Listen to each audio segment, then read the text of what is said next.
D'abord, je voudrais faire une remarque. Quand j'entends certains candidats annoncer des dépenses supplémentaires à tout va, je me dis que les politiques sortent le carnet de chèques de l'État et que l'étape d'après, c'est que les Français vont sortir leur carnet de chèques pour payer les impôts et les taxes supplémentaires qui vont venir éponger ces trous. Donc je dis attention, quand on promet tout un tas de dépenses supplémentaires, il faut dire comment on les finance.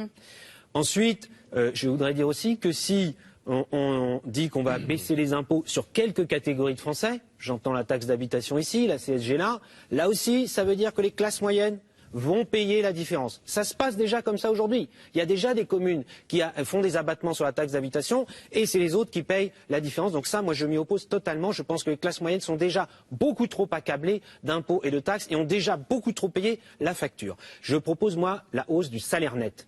Aujourd'hui, sur une fiche de paye, si vous regardez, eh bien, si vous touchez 2 000 €, eh bien, vous avez 70% de plus qui part en cotisation. Donc moi, je propose de baisser en supprimant la cotisation famille et moitié baisse du coût du travail, parce que si le travail est cher, il sera rare et il y aura beaucoup de chômage, et moitié augmentation du pouvoir d'achat, et ça c'est 600 € pour un SMIC, c'est 1 200 € pour quelqu'un qui a 2 fois le SMIC, et ainsi de suite, donc tout le monde en profite. Et qui compense pour la branche famille? C'est la CSG qui permet de compenser, car la CSG est un impôt beaucoup plus large, notamment qui permet de faire financer la protection sociale avec les revenus du capital.